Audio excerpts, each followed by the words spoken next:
हम्म,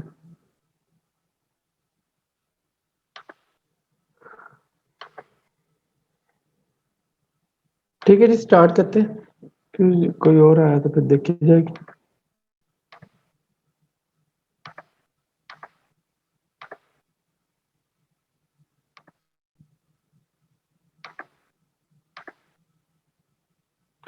बिस्मिल्लाहिर्रहमानिर्रहीम। Dear students, मैं उम्मीद करता हूँ आप सब लोग खैरियत से होंगे। Today we are going to discuss about the basics of electronics, और in this lecture we will discuss about all the basic concepts that will be come into your course, that basic electronics PHY 323 BS software engineering evening, second semester, spring 2021. So in this lecture we are going to discuss about what is electronics. सबसे पहले आज हम देखेंगे कि electronics किसको कहा जाएगा, तो उसके बारे में एक ब्रीफ इंट्रोडक्शन होगा। फिर बेसिक पार्ट्स ऑफ इलेक्ट्रॉनिक्स कौन कौन से हैं जिन पे हमने काम करना है। Then we will discuss about the electrical sources, electronic materials and electronic components, इनके ऊपर बात करेंगे। Then we will discuss about the current need of the society, कि हमारे पास जो है वो रिसेंटली जो नीड ऑफ द सोसाइटी है वो क्या है।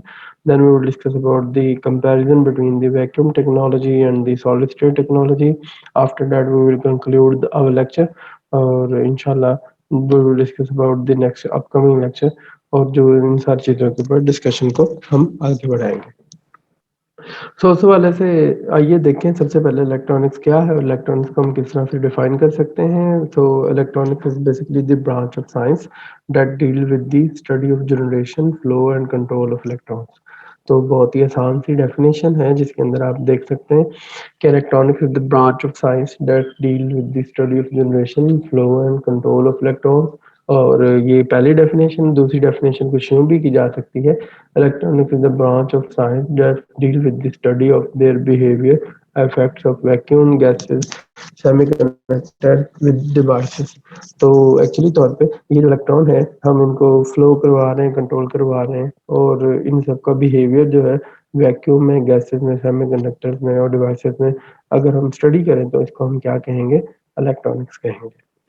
तो इलेक्ट्रॉनिक्स का जो स्टार्ट है वो मौजूदा तौर पर आमतौर पर किसी सर्किट से किया जाता है। तो उस हवाले से जो है ये एक बैटरी है जो कि अटैच की गई है, और एक ये रजिस्टर है जिसको हम सब लोग जानते हैं।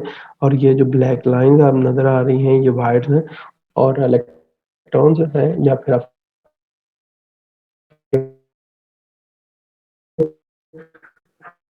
फ्रॉम पॉजिटिव टू नेगेटिव, जैसा कि यहाँ पे दिखाया गया है। तो इसका मतलब ये है कि ये फ्लो पॉजिटिव चार्ज है, इस वजह से ये आपके पास लिखा हुआ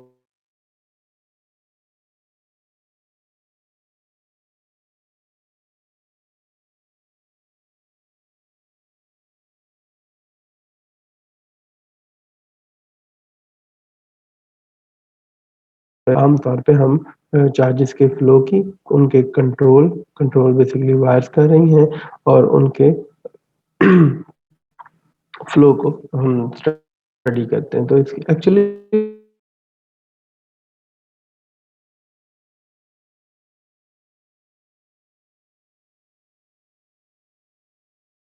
इसी तरह से शॉर्ट फॉर्म में देखना चाहें तो आप डिफाइन कर सकते हैं कि इलेक्ट्रॉनिक्स बेसिकली जीएफसी पे डिपेंडेंट है। तो G stand for the generation, so this is the generation of electrons. F stand for the flow, so this is the flow of electrons, and the C stand for the control, and this is the control of electrons. So GFC stand for the generation, flow and control of electrons। तो उस हवाले से आप जो है इन सारी चीज़ों को देख सकते हैं। तो GFC से आप इन बेसिक इलेक्ट्रॉनिक्स की डेफिनेशन को याद रख सकते हैं। जनरेशन जो है वो किनकी करवानी है, ऑब्वियसली हमने इलेक्ट्रॉन्स को जनरेट करवाना है, या फिर उसके लिए सोर्स चाहिए जिसमें से इलेक्ट्रॉन पहले से मौजूद हो या चार्जेस मौजूद हो, और वो जो है वो फ्लो करे, जनरेट करे वहां से। तो उस वाले से आपके पास जो है generation is related to the source. तो उस वाले से फ्लो जो है, flow is basically related to the two things. वो क्या है, आपके पास मटेरियल्स होते हैं और या फिर सर्किट्स होते हैं। तो ऐसे मटेरियल होने चाहिए या ऐसे सर्किट्स होने चाहिए जिनमें ये आपके पास इलेक्ट्रॉन इजीली चार्जेस फ्लो कर सकते हैं। सिमिलरली कंट्रोल करना है, कंट्रोल करने के लिए क्या होगा? कंट्रोल करने के लिए हमारे पास सर्किट के हिस्से होते हैं जिसको हम सर्किट कंपोनेंट्स कहते हैं। तो यही 3 चीज़ें मिलके क्या बनाते हैं? सर्किट भी बनाते हैं। तो आइए देखें कि सोर्स में क्या है? 2 तरह के सोर्स हो सकते हैं। आप लोगों ने पहले भी पढ़ा होगा, एक है वोल्टेज के बारे में कॉन्सेप्ट और एक है करंट के बारे में। तो इसलिए आपके पास 2 तरह के सोर्सेज़ होंगे। करंट सोर्स कहलाता है जो कि सिर्फ़ करंट पैदा करे, वोल्टेज सोर्स जो है वो जो सिर्फ वोल्टेजेस प्रोवाइड करते हैं। In the same way materials भी आपके पास क्या है? 2 तरह के कैटेगरीज हो सकती हैं। मटेरियल्स में कंडक्टर, इंसुलेटर, सेमीकंडक्टर, गैसेस शामिल हैं, जबकि सर्किट जो है वो आपके पास ओपन सर्किट और क्लोज सर्किट की फॉर्म में हो सकते हैं। तो सिमिलरली यहाँ पे सर्किट कंपोनेंट्स जो हैं वो भी आपके पास 2 तरह के हैं। एक है जी एक्टिव और एक है जी पैसिव। एक्टिव वो है जो with the passage of time change किया जा सकता है जिनका बिहेवियर। पैसिव वो है कि जिनको नया ही लगाना पड़ता है, वो अपनी खसूसियात जो है वो टाइम के हिसाब से बदल नहीं पाते। They are called the passive. So हमारी जितनी भी इलेक्ट्रॉनिक्स की जितनी स्टडी है वो इन हिस्सों पे ही मुश्तमिल होगी। पहले हिस्से के अंदर हम समझने की कोशिश करेंगे कि आपके पास सोर्सेज कहाँ से जनरेट किए जा रहे हैं और फिर उन मटेरियल्स को देखेंगे जिनमें से इलेक्ट्रॉन चार्जेस फ्लो कर सकते हैं। फिर उन सर्किट्स को स्टडी करेंगे, फिर उसके बाद उन सर्किट कंपोनेंट्स को स्टडी करेंगे जो हमारे लिए बहुत ज़रूरी हैं और इलेक्ट्रॉनिक्स की फील्ड में बहुत इम्पोर्टेंट है। आइए सबसे पहले हम कोशिश करते हैं इनका ब्रीफ इंट्रोडक्शन जानने की और उस हवाले से फिर हम इनको स्टेप बाय स्टेप पढ़ने की कोशिश करेंगे।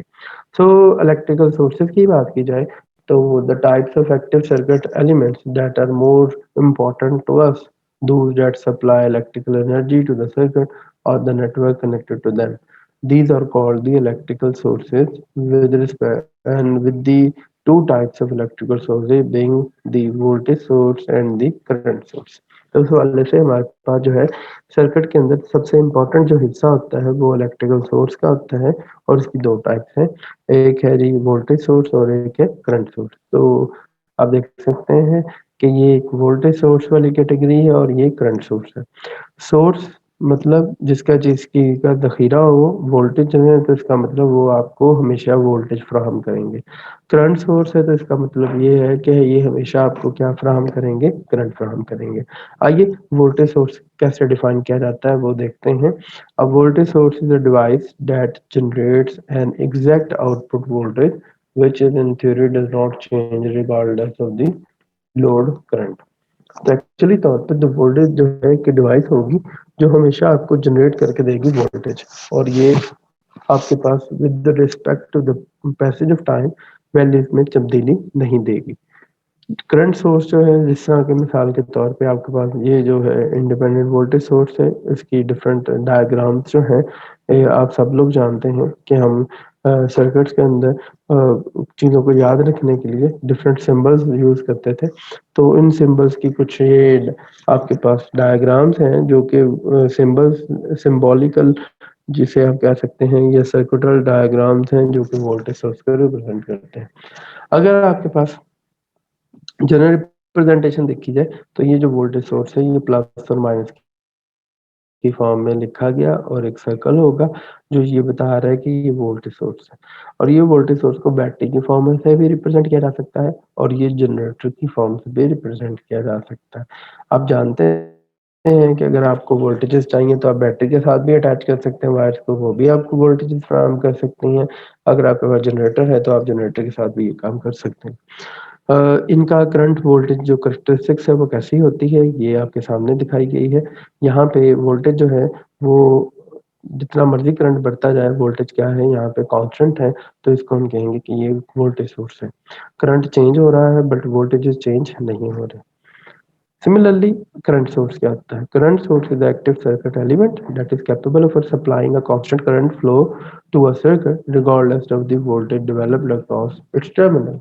तो करंट जो होगा जिस तरह यहाँ पे करंट जितना मर्जी हो जाए वोल्टेज नहीं बदल रहे, इसी तरह से जो है वो करंट सोर्स के अंदर करंट जो होगा वो हमेशा सेम रहेगा और वोल्टेज जितने मर्जी हो जाए वो चेंज नहीं होंगे। इनमें भी थोड़ी-थोड़ी सिमिलैरिटीज़ हैं। अगर आप जनरल देखना चाहें तो इधर हमने एक प्लस और माइनस, जो कि बताते हैं कि ये हाई वोल्टेज और ये लो वोल्टेज है। इनका सिंबल है।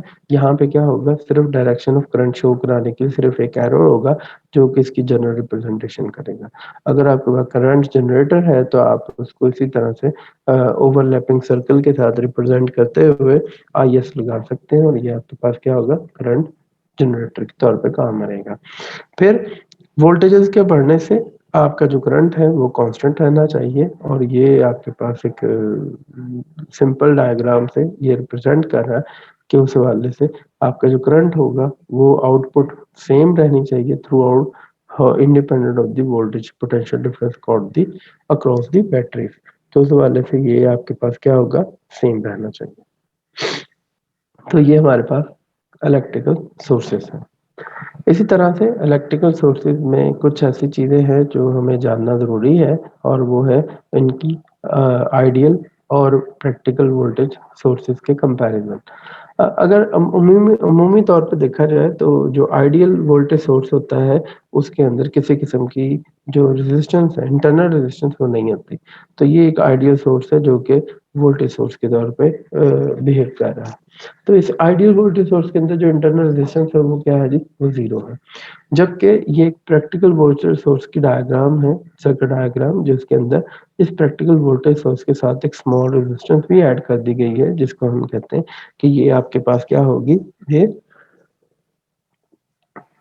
इंटरनल रेजिस्टेंस के तौर पे बिहेव कर रही है, और इस वजह से जो जो आपके वोल्टेजेस होंगे वो यहाँ से यहाँ ड्रॉप होंगे, और जिसकी वजह से आपके पास आइडियल वाला फैक्टर जो है, स्ट्रेट लाइन वाला हिस्सा, वो नहीं रहेगा, बल्कि with the passage of time ये वैल्यू क्या होना शुरू होगी, डिक्रीज होना शुरू हो जाती है। और ये आपने टॉपिक पहले भी इंटरनल रेजिस्टेंस के तौर पे पढ़ा होगा, तो ये वही वाले कॉन्सेप्ट की तरफ इशारा किया गया है इसमें। आप देख सकते हैं कि ये जो इलेक्ट्रिकल सोर्सेस में वोल्टेज सोर्स की आउटपुट कैसे दिखाई गई है कि करंट जितना मर्जी हो, वोल्टेज सोर्स क्या है, कांस्टेंट। इसी तरह से वोल्टेज सोर्स दो तरह के हो सकते हैं। एक है जिसना डायरेक्ट सोर्स, या जिसे हम कहते हैं कि जिसकी पोलैरिटी चेंज नहीं होती with respect to time, it is called the direct source.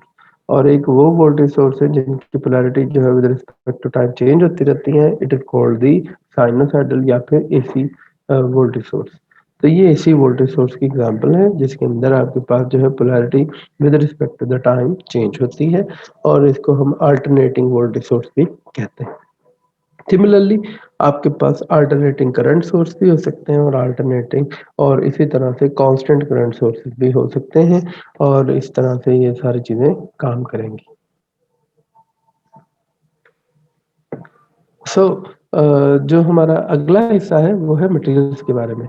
तो हम जो है इंटरेस्टेड हैं ऐसे मटेरियल को फाइंड आउट करने में जिनमें से आपके पास easily electrons, atoms, electrons, charges, वो सारा कुछ क्या करें, फ्लो कर दें।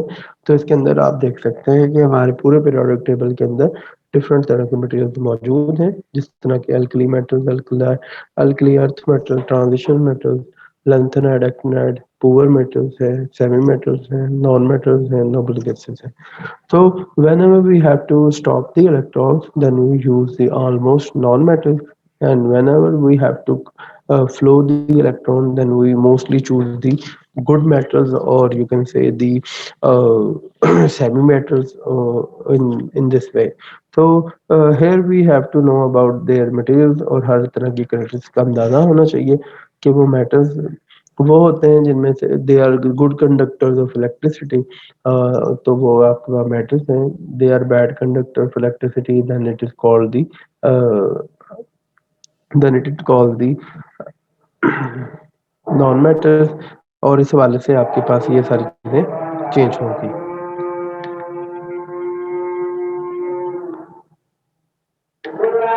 Then we have a basic version of that कि आपके पास जो है इलेक्ट्रॉनिक कंपोनेंट्स जो हैं वो किस तरह से होंगे। तो उस हवाले से आपके पास जो इलेक्ट्रॉनिक कंपोनेंट्स हैं वो कैसे होंगे, उस हवाले से जो है आइए देखें।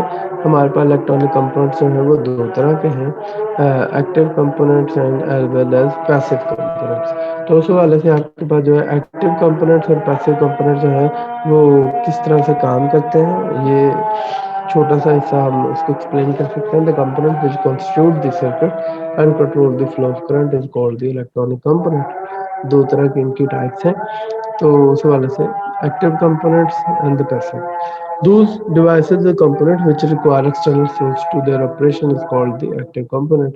और वो कंपोनेंट्स जिनके अंदर आपके पास किसी किस्म का कोई एक्सटर्नल सोर्स नहीं चाहिए होता आपको, आप उसको क्या कहते हैं, पैसिव कंपोनेंट्स की बात करते हैं। तो उस वाले से हमारे पास एक कंपैरिजन है जिसके ऊपर आप एक्सप्लेन कर सकते हैं कि इनमें एक्टिव कंपोनेंट्स कौन से हैं और पैसिव कौन से हैं। तो डायोड्स, ट्रांजिस्टर, एससीआर, ये सारे के सारे एग्जांपल्स हैं एक्टिव कंपोनेंट्स की। और resistor, inductor, capacitor, these are the example of passive components. अगर एक दफा आपने रेजिस्टर, इंडक्टर, कैपेसिटर को सर्किट में लगा दिया है तो आप इसकी प्रॉपर्टीज को चेंज नहीं कर सकते। बट डायोड, ट्रांजिस्टर और एससीआर को आप इनकी प्रॉपर्टीज को चेंज कर सकते हैं जैसे जैसे आप अप्लाइड वोल्टेज जो है वो चेंज करते हैं।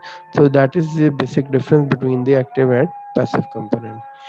So, active components are the differentiated on the various factors like nature, source, its function, power gain, control, the flow of current, various example of the components, nature of energy, requirement of external resistance। ये सारा कुछ क्या है, ये आपके पास active और passive के different factors हैं जो एक दूसरे से डिफरेंट है। तो इनको डिफरेंशिएट करने के लिए we have a comparison in a tabulated form. The difference between the active component and passive components is given in the tabulated form as।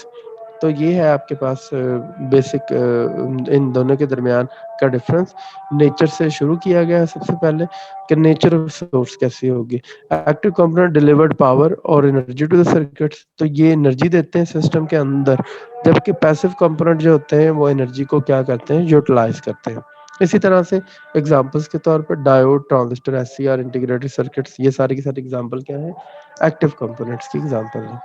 जबकि रेजिस्टर, कैपेसिटर, इंडक्टर ये पैसिव कंपोनेंट्स की example है। इसी तरह से function of the component, devices which produce energy in the form of voltage और current is called the function of the component. तो ये आपके पास क्या है जी, इसकी फंक्शनिंग है। Which stores energy in the form of voltage और करंट, तो ये स्टोर करते हैं ज्यादातर एनर्जी को।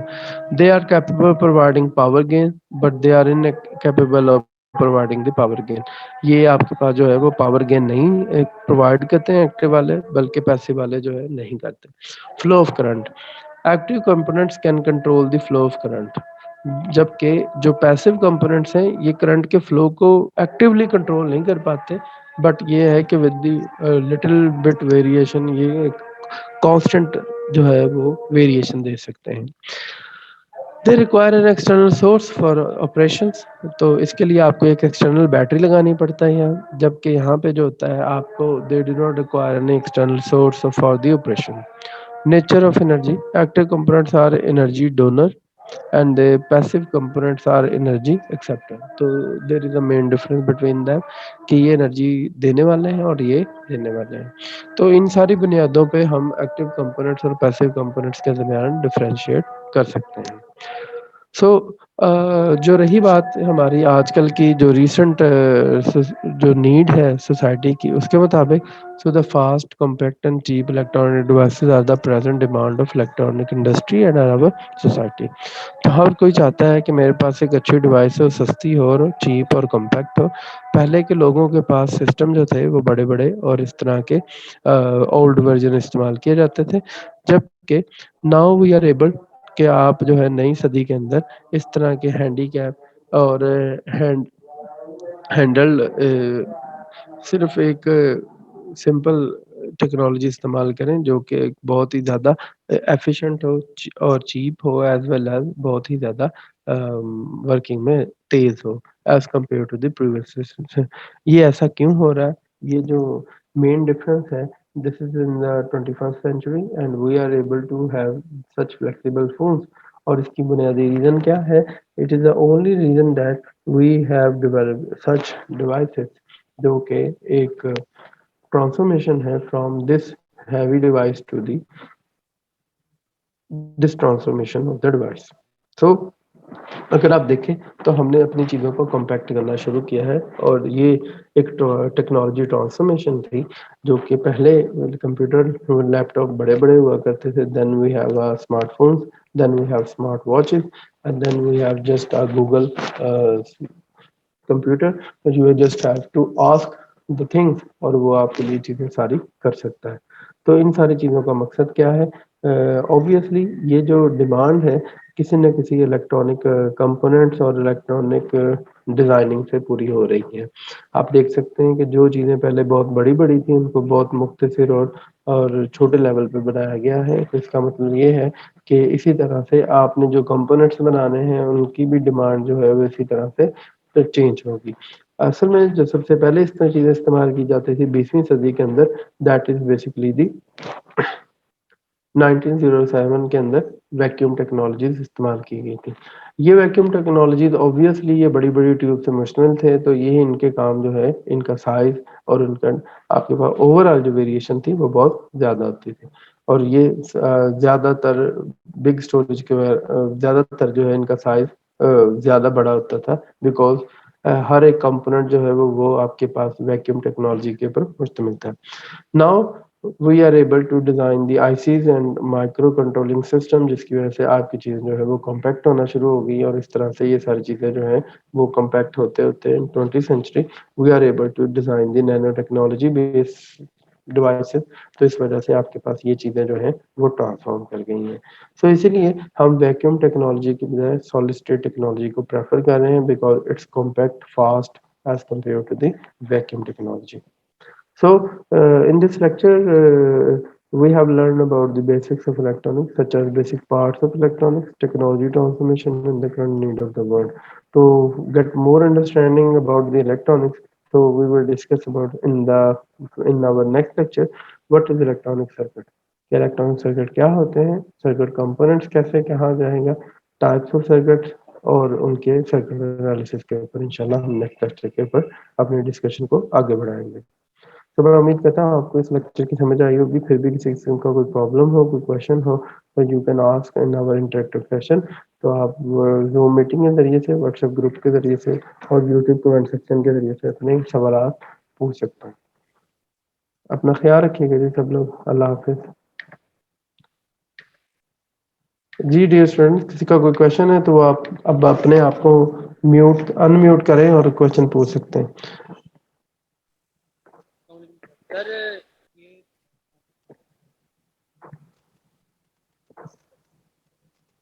जी अली शबीर बोले, आपकी आवाज़ नहीं आ रही।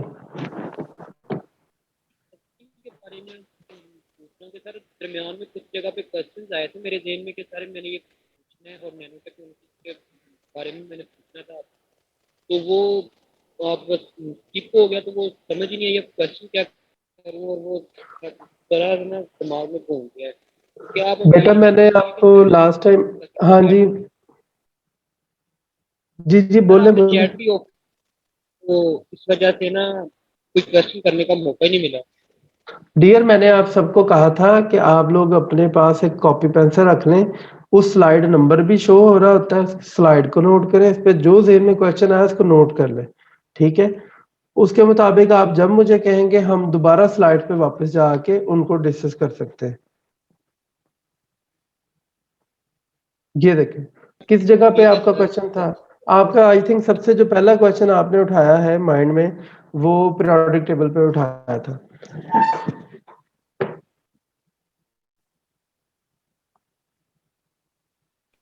यस सर, ऑर्डर के थोड़ा सा तो हाँ जी वो बोले, इस पे क्या क्वेश्चन आपका मुझे बता दें। थोड़ा एक्सप्लेन करें। जी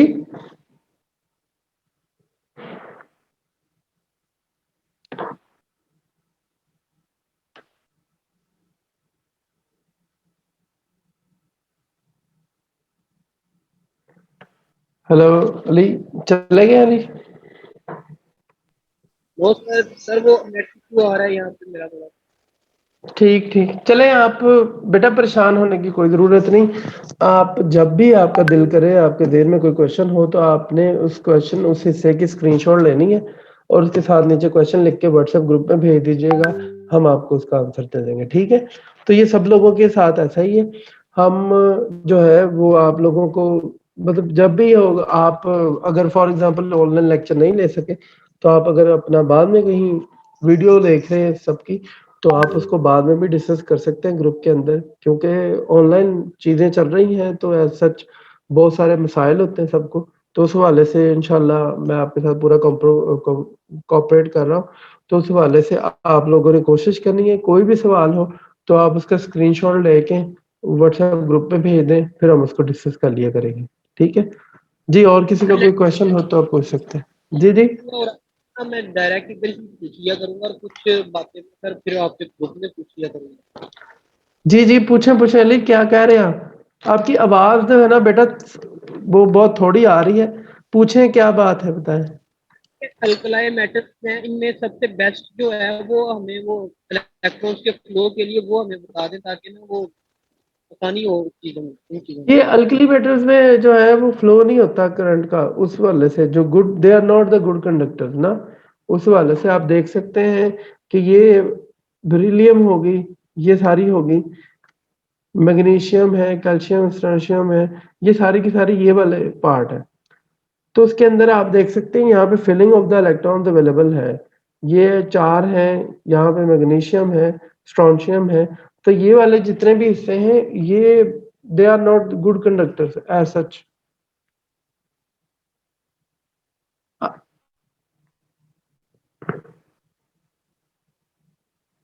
हेलो अली, है आप?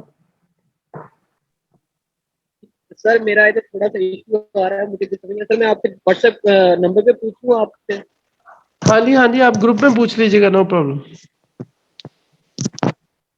ठीक है सर, थैंक यू सर।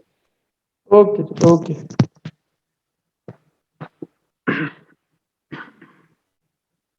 जी, किसी और का कोई क्वेश्चन हो तो आप पूछ सकते हैं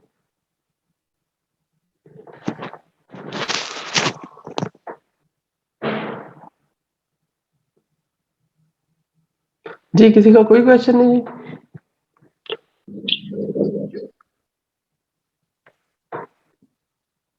जी, किसी का कोई सवाल हो तो आप पूछ लें, तो फिर हम मीटिंग एंड कर देते हैं। ठीक है जी, किसी का कोई क्वेश्चन नहीं तो फिर ठीक है, हम अपना मीटिंग एंड करते हैं। अपना ख्याल रखिएगा जी सब लोग। ओके, अल्लाह हाफिज जी।